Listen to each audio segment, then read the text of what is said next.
Graça e paz vão ser multiplicados nesse momento de meditação, onde nós queremos meditar sobre o Santo Evangelho, sobre o qual acabamos de ouvir a leitura, sobre o tema: a palavra tem poder. Pode sentar-se. Queridos irmãos e irmãs em Cristo Jesus, se eu pedir para vocês pegarem esta pasta de dente, espremerem aqui nesse prato, vocês vão conseguir tirar toda a pomada. Agora, se eu pedir para vocês colocarem de volta a pomada que está no prato, no tubo de pasta de dente, vai ser bem mais complicado. Se eu pegar esse copo com água e derramar na terra, é bem fácil. Agora, para pegar a água da terra, que penetrou na terra, e colocar de volta no copo d'água, é impossível. Eu gosto de usar a ilustração para as crianças do travesseiro de pena. A gente tinha antigamente, hoje ninguém mais usa, você não entendeu. Se você pegar um travesseiro de pena, subir num lugar bem alto, onde tiver bastante vento, abrir aquele travesseiro e balançar e aquelas penas se espalhar por todos os lugares, você depois consegue ir e recolher aquelas penas todas? Não dá, né? É impossível. O que é mais fácil, tirar ou recolocar? O que é mais fácil, falar ou retirar aquilo que foi dito? Faça um teste, relembre uma palavra que alguém te disse, que alguém te pronunciou e que te machucou, que te feriu muito. E agora relembre uma palavra que você disse, que você pronunciou para alguém e que machucou muito. Ah, mas eu disse sem querer, desculpa. A pessoa nunca mais vai esquecer. Porque as nossas palavras, elas têm emoções, nossas palavras, elas têm sentimento, nossas palavras ferem e curam, matam e dão vida. Nós lemos em Isaías 55, 11, Deus dizendo assim: assim será a palavra que sair da minha boca. Ela não voltará para mim vazia, antes para o que me apraz, e prosperará naquilo que eu a enviei. O tema da mensagem é: a palavra tem poder. Contextualizando com o que nós lemos no Evangelho de hoje, sobre as tentações de Jesus, eu pergunto: você já foi tentado? Com certeza várias vezes. E você já caiu em tentação? Na oração do modelo, na oração do Pai Nosso, Jesus nos ensina a dizer assim: não nos deixes cair em tentação. E a primeira coisa que precisamos falar aqui a respeito de tentação é que a tentação em si, ela não é pecado. Ela pode nos levar ao pecado. O objetivo das tentações sempre é nos afastar de Deus, nos afastar das pessoas, porque tentação sempre é para o mal. É preciso saber dizer não. Lutero uma vez disse que a gente não consegue impedir os passarinhos de voar sobre a nossa cabeça, mas a gente pode impedir eles de fazer um ninho na nossa cabeça. E isso ele estava se referindo não a passarinhos, às tentações. Nos momentos em que a gente mais está fragilizado, é o que o diabo aproveita para nos tentar. O diabo sempre aproveita momentos de raiva, quando a gente está com a cabeça quente, não consegue pensar direito, momentos de fraqueza física ou espiritual, momentos de dúvida, de medo ou de solidão, como era o momento, naquele momento, de Jesus.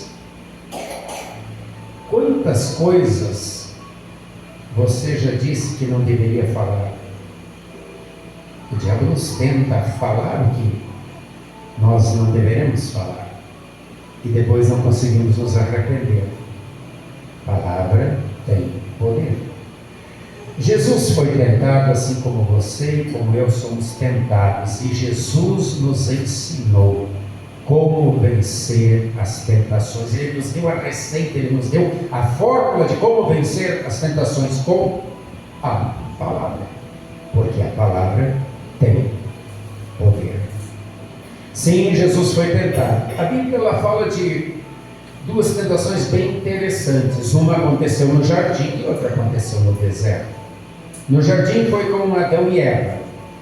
No deserto foi com Jesus. Isso já nos mostra que não depende do local. O tentador, ele vai em todos os locais. É característica dele colocar dúvidas. Lá no jardim ele diz: é assim que Deus disse. E lá no deserto ele diz: se és filho de Deus. Ele quer fazer com que a pessoa se confunda. Por isso se chama tentação. Claro que a tentação de Jesus foi mais penosa. Ele estava sozinho no deserto, com fome, com sede, com frio, num lugar inóspito. E a primeira tentação foi a tentação física, a tentação na carne. Muitas tentações nós também sofremos na carne, porque queremos cuidar bem do nosso corpo, do nosso perfil, do nosso físico. Primamos pela beleza, pelas vaidades. E muitas são as tentações, para que a gente se importe apenas com o corpo e faça qualquer coisa para que o corpo seja perfeito. Por outro lado, há coisas que atrapalham bastante: comer exageradamente, embriagar-se, drogar-se. E o diabo não perde tempo. Jesus está passando fome por ti. Se és filho de Deus, pega essa pedra e transforma num pão. E Jesus responde: está escrito. Não é só de pão que vive o homem. Não é só de cuidar do corpo. Ele precisa cuidar também do espírito e da alma, e é isso que eu estou fazendo. A segunda tentação foi espiritual. Se Jesus usou a palavra, o diabo também pode usar a palavra. Ele usou o texto que acabamos de ler aqui no Salmo 91:11. Ali está escrito, nós acabamos de ler: aos anjos Deus dará ordem para te cuidar e para te proteger.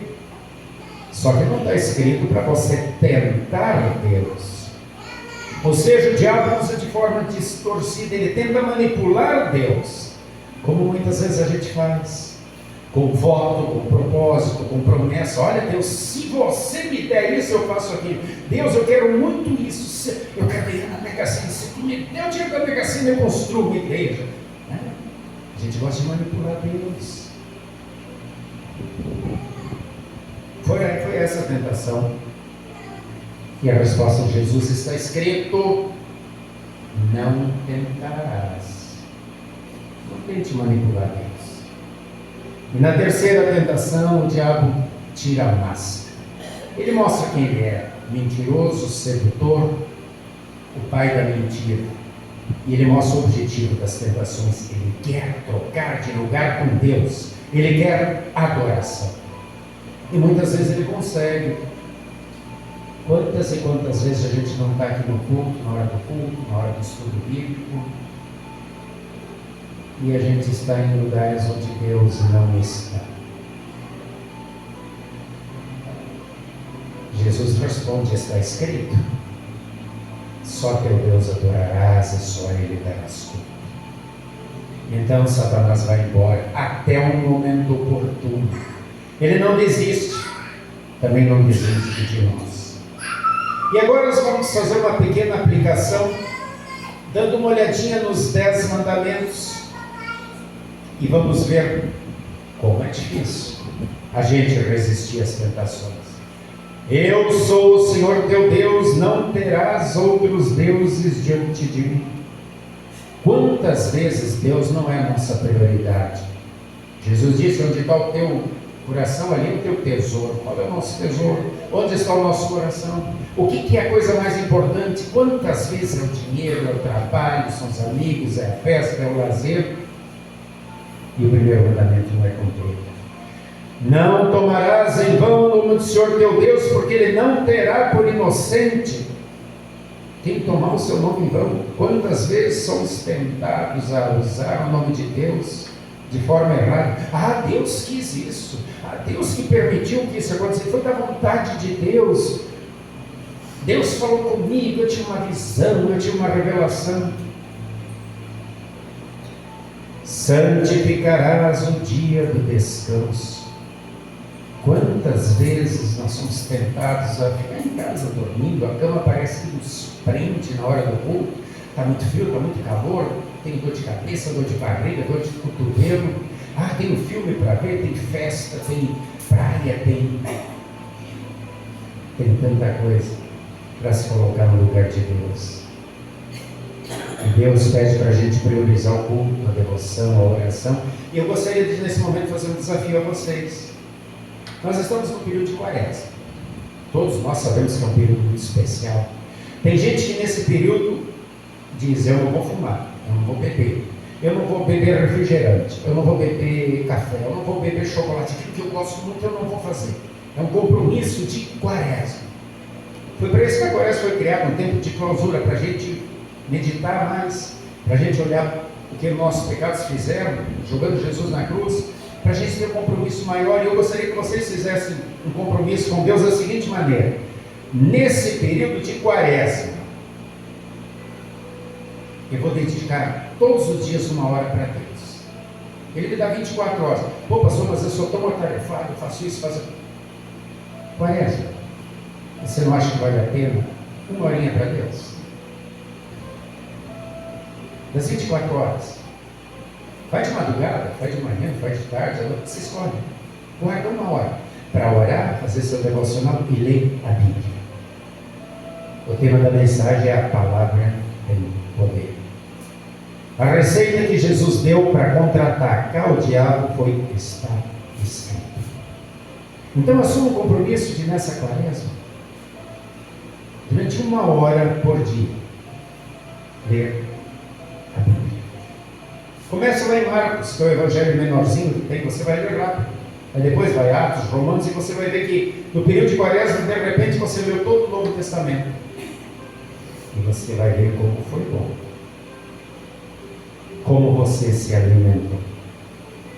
Quarto mandamento: honrarás a teu pai e a tua mãe, para que te vás bem e vivas muito tempo sobre a terra. Quantas vezes nós somos tentados a desrespeitar o pai, a mãe, o avô, a avó, os nossos superiores. Eles são muito chatos, só conta a mesma história o tempo todo, eu tenho que cuidar deles, sempre sobra tudo para mim, que sou meu, cadê meus irmãos para me ajudar? Tudo eu que tenho que fazer. E mãe, para de falar, pai, não enche o saco. E lá se foi o quarto mandamento. Isso não acontece com vocês, não. Quinto mandamento: não matarás. Quantas vezes eu mato o meu próximo?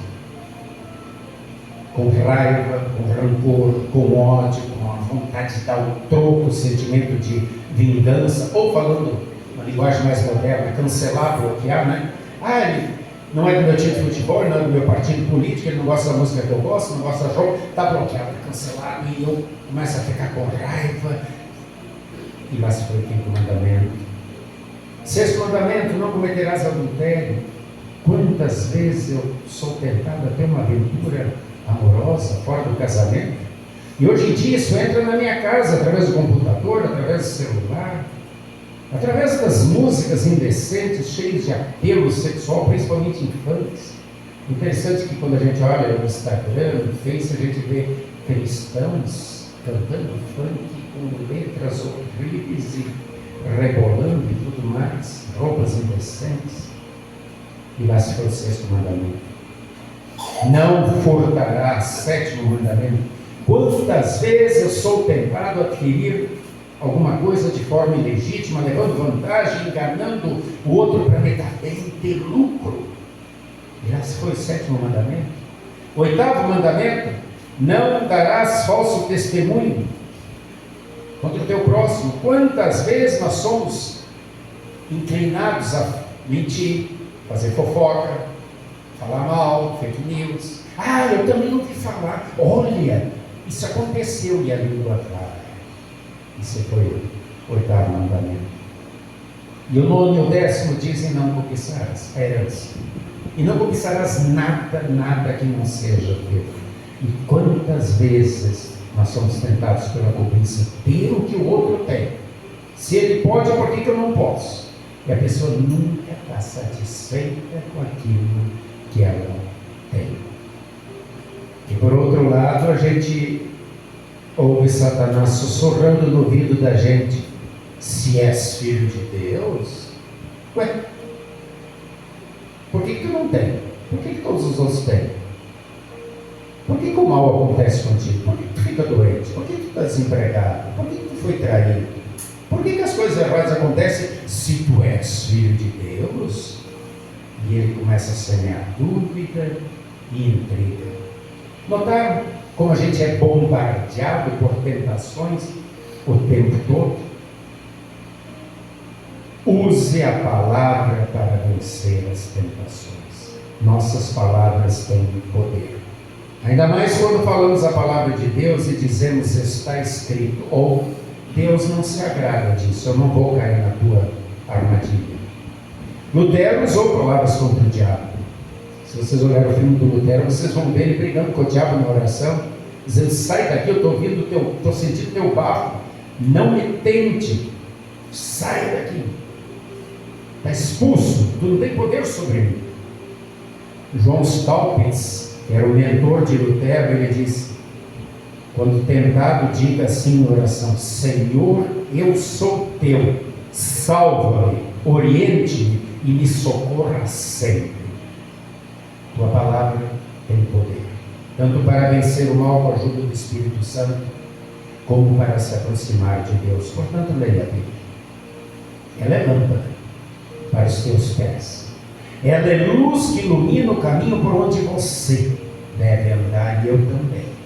Ela é mais doce que o mel. Quando estamos com amargura na alma, ela nos cura. E como diz Lutero, ela é defesa e ela é uma boa espada para contra-atacar, como Jesus mostrou no texto de hoje. Senhor, me ajude a ser cada vez mais forte. Não deixe que eu pare de me alimentar. A fé, ela precisa de combustível, do combustível da palavra, porque a palavra tem poder. Aproveite esse período de Quaresma para se alimentar do poder de Deus, porque a palavra tem poder. Que ela seja o teu poder. Amém. E a paz de Deus, que excede o entendimento humano, guarde corações e mentes em Cristo Jesus para a vida eterna. Amém.